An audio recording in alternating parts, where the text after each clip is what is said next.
Hello student, कैसे हैं आप सब। एक बार पुनः आप सभी का आपके अपने चैनल शिव कोचिंग क्लासेस पर स्वागत है।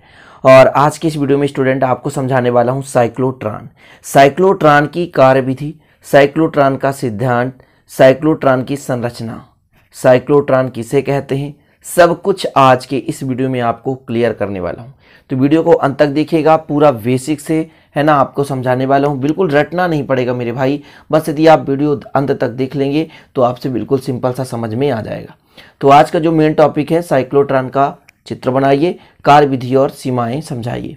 तो सबसे पहले आपको बता दूं कि जैसा कि ये सामने आपको दिख रहा है, ये साइक्लोट्रॉन उपकरण का चित्र। इसमें काम क्या होता है स्टूडेंट, तो साइक्लोट्रॉन की सहायता से हम कोई भी धनावेशित कण है, जैसे प्रोटॉन है, अल्फा कण है, इसे त्वरित करते हैं। किसकी सहायता से, साइक्लोट्रॉन की सहायता से हम किसी भी धनावेशित कण को क्या करते हैं, त्वरित करते हैं। जैसे प्रोटॉन या अल्फा कण इत्यादि हैं, इनको हम त्वरित करते हैं, अत्यधिक मात्रा में त्वरित कर इससे हम प्राप्त कर लेते हैं। ठीक है, तो साइक्लोट्रॉन एक ऐसी युक्ति है जिसकी सहायता से धनावेशित कणों जैसे प्रोटॉन, अल्फा कण इत्यादि को त्वरित किया जाता है। तो आप लोग परिभाषा लिख लें साइक्लोट्रॉन का कि साइक्लोट्रॉन एक ऐसी युक्ति है जिसकी सहायता से धनावेशित कण जैसे अल्फा कण, प्रोटॉन, न्यूट्रॉन आदि आयनों को उच्च ऊर्जा तक त्वरित किया जाता है। ठीक है, इसका आविष्कार स्टूडेंट किसने किया था, तो थोड़ा सा अजीब नाम है, MS लिविंगस्टन। ठीक है ना, क्या MS लिविंगस्टन ने किया था। कब किया था, तो 1934 में किया था। और EO लॉरेंस, दो वैज्ञानिक मिलके नहीं किया था, मिलके किए थे। कौन कौन, EO लॉरेंस और MS लिविंगस्टन। ठीक है, लिविंगस्टन ऐसा नाम है, थोड़ा सा याद करने की जरूरत नहीं है, बस आप ऐसा याद कर लो। साइक्लोट्रॉन एक ऐसी युक्ति है जिसकी सहायता से धनावेशित कण जैसे प्रोटॉन, अल्फा कण या न्यूट्रॉन आदि आयनों को उच्च ऊर्जा तक त्वरित किया जाता है। ठीक है, ये हो गया कंप्लीट। अब स्टूडेंट इसको आपको सिद्धांत में क्या लिखना है कि जब कोई भी धनावेशित कण है, जैसे उच्च आवृत्ति दोलित्र की सहायता से हम कोई धनावेशित कण देते हैं, तो जब किसी धनावेशित कण को प्रबल चुंबकीय क्षेत्र, जैसे NS क्या है आपका चुंबकीय क्षेत्र है, प्रबल चुंबकीय क्षेत्र के लंबवत उच्च आवृत्ति के विद्युत क्षेत्र में बार बार गति कराया जाता है। क्या कराया जाता है, बार बार गति कराया जाता है, तो वह त्वरित हो जाता है और यह अत्यधिक ऊर्जा प्राप्त कर लेता है। यही आपका सिद्धांत है। ठीक है, कार्यविधि अलग लिखना है, ये आपका सिद्धांत मैं बता रहा हूं कि जब किसी धनावेशित कण को किसी प्रबल चुंबकीय क्षेत्र के लंबवत उच्च आवृत्ति के विद्युत क्षेत्र में बार बार गति कराई जाती है, तो यह त्वरित गति होता है और अत्यधिक ऊर्जा प्राप्त कर लेता है। ठीक है, यही सिद्धांत है आपका। तो जैसा कि N और S यहाँ पर चुंबकीय क्षेत्र है स्टूडेंट, इसके मध्य किसी भी आवेशित कण को हम उच्च आवृत्ति दोलित्र की सहायता से त्वरित करते हैं और जब यह बार बार वृत्तीय गति करता है तो उच्च ऊर्जा प्राप्त कर लेता है। यही इसका सिद्धांत है। ठीक है ना, डेफिनेट इतना समझ गए। अब आपको हेडिंग डालना है संरचना। जैसा कि मैं आपको बोलता जाता हूँ, आप लोग लिखते चले। संरचना कैसे लिखना है तो समझिएगा। साइक्लोट्रॉन में डी आकृति, जैसे देखिए एक ये डी आकृति और ये भी डी आकृति है, एक दूसरे के अपोजिट हैं, लेकिन डी आकृति के दो खोखले अर्धगोले होते हैं या अर्धवृत्तीय, दो खोखले अर्धवृत्तीय कक्ष D1 और D2 होते हैं, जिन्हें डीज कहा जाता है। जिन्हें क्या कहते हैं स्टूडेंट, डीज कहते हैं। दोनों डीजों के बीच कुछ रिक्त स्थान रहता है।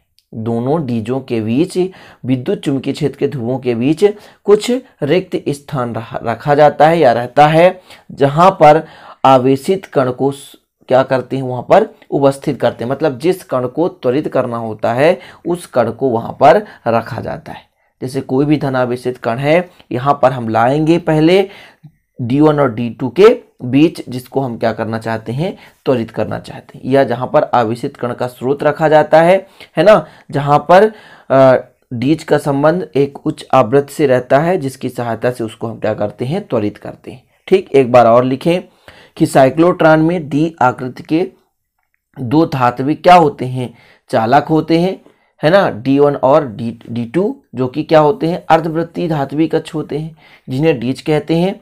दोनों डीज के बीच कुछ रिक्त स्थान रखा जाता है ना, जहां पर स्टूडेंट आवेशित कणों का स्रोत रखा जाता है। और इन दोनों डीजों का जो व्यवस्था है, यहाँ पर प्रबल चुंबकीय क्षेत्र N और S के बीच होता है तथा डीज का संबंध उच्च आवृत्ति दोलित्र से होता है। इतना संरचना लिखना है, मैं सिस्टमेटिक आपको बता रहा हूँ, जितना संरचना आपको लिखना है, इससे ज़्यादा नहीं लिखना मेरे भाइयों। क्या लिखना है आपको डीज में कि ये जो आपका साइक्लोट्रॉन होता है, ये दो खोखले अर्धवृत्तीय धात्विक कक्ष D1 और D2 से बने होते हैं। इनके बीच कुछ रिक्त स्थान होता है जहां पर हम आवेशित कण का स्रोत रखते हैं, मतलब यहाँ से जहाँ से आवेशित कण मिल सके, प्लस है ना ड्यूट्रॉन अल्फा कण यहाँ पर स्रोत रखते हैं।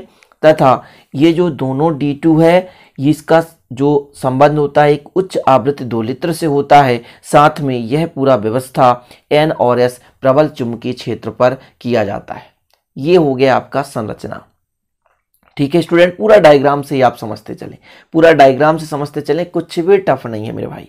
ठीक है, तो चलिए पुनः एक बार और समझा रहा हूँ।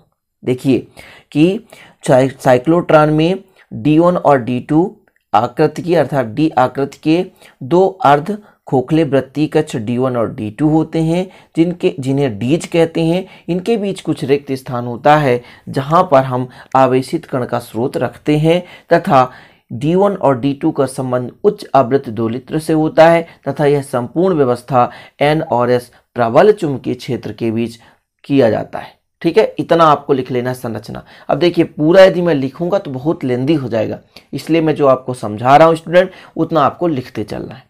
अब आपको समझाता हूँ कार्यविधि, जो मुख्य रूप से होता है और कैसे इसको हम त्वरित करते हैं। तो देखिए सबसे पहले हम मान के चलते हैं, यहाँ पे एक बिंदु O है। क्या है, बिंदु O है। मान के चलते हैं यहाँ पर कौन सा बिंदु स्टूडेंट, O बिंदु है। माना O बिंदु है, यहाँ पर हम किसी क्षण मतलब किसी समय पर किसी स्रोत से एक आयन लेते हैं। तो माना किसी क्षण आयन स्रोत O से, यहाँ पर एक स्रोत हो सकता है, बिंदुओं पर कोई आवेशित कण जहाँ से हम प्राप्त करना चाहते हैं उसका स्रोत हो सकता है। तो आवेशित कण यहाँ पर जो स्रोत है, यहाँ से हम एक आयन लेते हैं। ठीक है ना, धन आयन उत्पन्न होता है जिसका द्रव्यमान स्मॉल m और आवेश q है। मतलब किसी क्षण आयन स्रोत O से, है ना, यहाँ पर एक धन आवेश उत्पन्न होता है जिस पर द्रव्यमान कितना, स्मॉल m और q आवेश होता है। तो यहाँ पर धन आयन उत्पन्न होता है।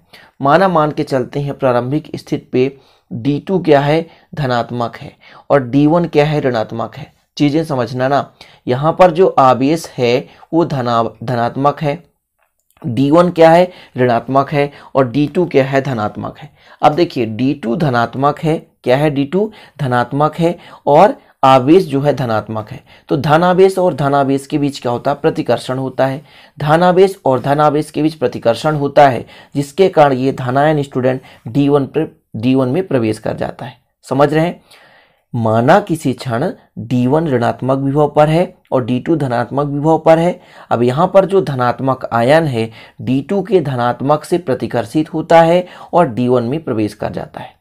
लेकिन जो D1 में धन आयन है, इसके अंदर जैसे प्रवेश करता है यहाँ पर, तो चूंकि कोई भी चालक है उसके अंदर, यानी कोई चालक यदि वृत्तीय मार्ग मतलब वृत्ताकार है या खोखले गोला के रूप में है, तो अंदर आवेश नहीं होता। अंदर आवेश ना होने के कारण वहां पर कार्य जो होगा शून्य होगा। यहाँ पर जो आवेश अंदर प्रवेश कर गया, मतलब m द्रव्यमान q आवेश का एक धनात्मक आयन जो है प्रवेश कर गया, तो यहाँ पर जो किया गया कार्य शून्य होगा, क्योंकि किसी भी खोखले चालक के अंदर स्टूडेंट आवेश शून्य हो जाता है और आवेश शून्य होने के कारण किया गया कार्य भी शून्य होता है। तो यहाँ पर कोई भी कार्य नहीं हो रहा है, लेकिन जो यहाँ पे धनात्मक विभव है, ये जो आपका D2 जो है वो धनात्मक विभव पर है। इस कारण से इसमें धनात्मक विभव के कारण चुंबकीय क्षेत्र उत्पन्न हो जाता है, जिसके कारण जो इसके अंदर धन आयन प्रवेश करता है वो स्टूडेंट अर्धवृत्त के रूप में गति करने लगता है, चुंबकीय क्षेत्र के रूप में गति करने लगता है। अर्थात D2 के चुंबकीय क्षेत्र के प्रभाव के कारण, ठीक है ना, D2 के चुंबकीय क्षेत्र के प्रभाव के कारण जो अंदर D1 है वो D1 के अंदर जो आवेश प्रवेश किया है एम द्रव्यमान का, है ना, तो वहां पर कार्य नहीं होगा क्योंकि खोखले गोले के अंदर कोई कार्य नहीं होता, लेकिन प्रभाव के कारण वो अर्धवृत्तीय मार्ग पर गति करने लगता है और अर्धवृत्तीय मार्ग पर गति करते हुए यहां से बाहर निकलता है। और बाहर जैसे ही निकलता है वैसे समझिएगा, जैसे ही निकलता है वैसे ये जो D1 है धनात्मक हो जाता है और D2 ऋणात्मक हो जाता है। निकलने के बाद अब ये धन ही है, निकल चुका है और जैसे ये ऋणात्मक होता है तो पुनः ये D2 में प्रवेश हो जाता है और D1 किस अवस्था में आ चुका है, प्लस यानी धनात्मक अवस्था में आ चुका है। और ये धनात्मक आयन अब ऋणात्मक क्षेत्र में प्रवेश करता है तो पुनः D1 के चुंबकीय प्रभाव से, D1 के पुनः, ठीक है, चुंबकीय क्षेत्र के प्रभाव से ये पुनः अर्धवृत्त गति करता है, तो पुनः ये D2 में अर्धवृत्त के रूप में गति करता है और पुनः ये अर्धवृत्त गति करने के बाद पुनः D2 से बाहर आता है और जैसे ही D2 से बाहर आता है तो D2 जो है, समझिएगा स्टूडेंट, D2 जो है वो किस क्षेत्र में हो जाता है, तो D2 पुनः धनात्मक हो जाता है और पुनः D1 ऋणात्मक हो जाता है। और यह प्रक्रम लगातार कई बार चलते रहता है और अंततः फिर हम इसे दरवाजे के माध्यम यानी खिड़की के माध्यम से उस उत्पन्न त्वरित आवेश को, मतलब उच्च ऊर्जा प्राप्त करके जो त्वरित आवेश हो जाता है उसको हम लक्ष्य पर प्राप्त कर लेते हैं। लक्ष्य पर प्राप्त करने का मतलब जहां पर उसको हम एकत्रित करना चाहते हैं। समझ रहे ना, इसका कार्यविधि समझना ही सबसे कठिन है। बच्चों अच्छे से समझो, अब इसको प्रैक्टिकली जब तक आप देखोगे नहीं तो उतना समझ में नहीं आएगा, लेकिन आशा करता हूं कि आप, मैं सब जो समझा रहा हूं उसे आप अच्छे से समझ रहे होंगे। देखिए फिर से समझाता हूं ये काम कैसे करता है। माना किसी क्षण आयन स्रोत से, मतलब कोई भी आयन स्रोत होगा, वहां से हम एक आवेश लेते हैं। क्या लेते हैं स्टूडेंट? आवेश लेते हैं।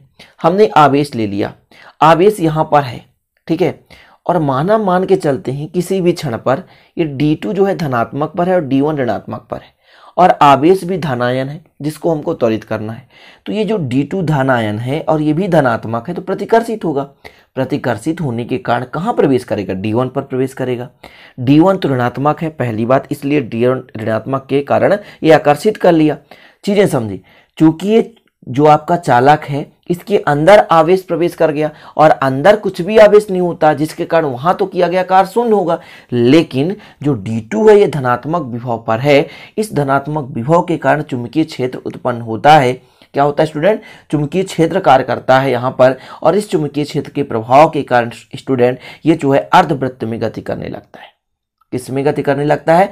अर्धवृत्तीय मार्ग पर गति करने लगता है। लेकिन एक स्थिति ऐसा आता है कि अर्धवृत्तीय में गति करते हुए वही जो आवेश है वो बाहर निकलता है, और जैसे D1 से बाहर निकलता है तो D1 पहले ऋणात्मक विभव पर था, अब धनात्मक विभव पर हो जाता है, और D2 स्टूडेंट, D2 जो है ऋणात्मक विभव पर हो जाता है। और जैसे धनात्मक बाहर आता है तो D2 ऋणात्मक होता है, तो ये धनात्मक जो है ऋणात्मक में प्रवेश कर जाता है। मतलब अब जो आपका आयन है, जो आवेश है, वो कहाँ प्रवेश कर गया? D2 में प्रवेश कर गया। अब ये D1 धनात्मक विभव पर है, अब इसके प्रभाव के कारण ये अर्धवृत्तीय मार्ग पर गति करता है और पुनः D2 से बाहर निकलता है, और वही प्रोसेस होता है। जैसे ही बाहर निकलता है तो D2 ऋणात्मक हो जाता है और D1 धनात्मक होता है, और यह प्रक्रम लगातार बार बार चलते रहता है, जिसके कारण जो धन आयन है अत्यधिक त्वरित हो जाता है। फिर इसे खिड़की की सहायता से बाहर निकाला जाता है एवं लक्ष्य पर टकराया जाता है, जहां पर इसे ग्रहण करना होता है। जैसे लक्ष्य है, मतलब कोई भी आपके पास चालक है जिसके माध्यम से त्वरित आवेश को ग्रहण कर सके, हम खिड़की के माध्यम से इसको अंत में निकाल देते हैं और इसको हम लक्ष्य में प्राप्त कर लेते हैं। तो ये हो चुका है स्टूडेंट आपका कार्यविधि। कार्यविधि ही सबसे टफ होता है। संरचना तो आप लोग इजी और आसानी से बता दोगे कि D1 और D2 का दो अर्धवृत्ताकार धातु का खोखला है, ये उच्च आवृत्ति दोलित्र से जुड़ा रहता है, इसके बीच कुछ स्थान रहता है जहां पर हम क्या करते हैं कि आवेशित कण को उत्पन्न करते हैं, मतलब वहां पर किसी स्रोत को रख देते हैं जहां से आवेशित कण उत्पन्न हो सके। तो ये जो आपका संरचना है बिल्कुल सिंपल है। कार्यविधि ही आपको अच्छे से समझना, जो कि मैंने बताया। तो कार्यविधि हो चुका कंप्लीट। थोड़ा सा आप सिद्धांत समझ लें, सीमाएं समझ लें। और इस वीडियो में साइक्लोट्रॉन का क्या समझा रहा हूँ? साइक्लोट्रॉन किसे कहते हैं, परिभाषा है ना, इसके सिद्धांत, संरचना, कार्यविधि, और इसका जो गणितीय व्याख्या है उसको एक वीडियो और लाऊंगा क्योंकि बहुत लेंदी हो जाएगा। तो इसकी सीमाएं बताता हूं स्टूडेंट कि साइक्लोट्रॉन की सहायता से इलेक्ट्रॉनों को त्वरित नहीं किया जाता। पहला सीमाएं मतलब इसकी कितनी क्षमता है, ये क्या कर सकता है क्या नहीं कर सकता, इसके पास कितना पावर है। तो स्टूडेंट जो साइक्लोट्रॉन है इसकी सहायता से केवल हम धनात्मक आवेश जैसे अल्फा कण, प्रोटॉन या न्यूट्रॉन आदि को त्वरित करते हैं। इसकी सहायता से हम इलेक्ट्रॉन को त्वरित नहीं कर सकते। दो चीज आपने समझ लिया, दो सीमाएं समझ लिया कि साइक्लोट्रॉन की सहायता से केवल हम धनात्मक आवेशित कण जैसे धनावेशित कण जैसे न्यूट्रॉन हो गया और अल्फा कण हो गया और प्रोटॉन हो गया, इसे हम आवेशित कर सकते हैं। ठीक है। दूसरा आपको लिखना है साइक्लोट्रॉन की सहायता से इलेक्ट्रॉनों को त्वरित नहीं किया जा सकता। ठीक। इसके बाद एक और लिख लेना है, साइक्लोट्रॉन की सहायता से स्टूडेंट अनावेशित जैसे न्यूट्रॉन है, न्यूट्रॉन के कण को भी हम आवेशित नहीं कर सकते। ठीक। एक और लिखना तो लिख सकते हैं साइक्लोट्रॉन में धनायन को एक निश्चित सीमा की चाल से अधिक त्वरित नहीं किया जा सकता। मतलब एक निश्चित सीमा तक ही हम इसको क्या कर सकते हैं, त्वरित कर सकते हैं। धनायन को भी एक निश्चित सीमा तक ही त्वरित कर सकते हैं। सोचे कि और ज्यादा मात्रा में तो ऐसा नहीं है, एक निश्चित लिमिट होता है। तो इस प्रकार से स्टूडेंट इनकी सीमाएं जो है आप लोग तैयार कर लेना। पहला मैंने क्या कहा, इलेक्ट्रॉन को त्वरित नहीं कर सकते, अनावेशित कणों को त्वरित नहीं कर सकते, एक निश्चित सीमा तक ही इसे त्वरित कर सकते हैं। 3 सीमाएं लिख लो, काफी है। तो आज का वीडियो यहीं पे समाप्त करता हूं। अब आप स्टूडेंट केवल यहाँ पर मैंने केवल लिखा है साइक्लोट्रॉन की परिभाषा, जिसे आप लिख सकते हैं। क्लास 12 फिजिक्स का चैप्टर का आपका 4 चल रहा है जिसमें इंपॉर्टेंट टॉपिक है, और ये सिद्धांत लिखा हूँ। बाकी कार्यविधि जो मैंने समझाया उसको अपनी भाषा में आप लिख सकते हो। यदि ना समझ में आए तो फिर बताना, मैं अगले वीडियो में आपको कार्यविधि पूरा विस्तृत दिखा दूंगा ताकि आप लोगों को दिक्कत नहीं हो सकता। चलिए फिर स्टूडेंट चलते हैं, मिलते हैं अगले वीडियो में। तब तक के लिए जय हिंद, वंदे मातरम।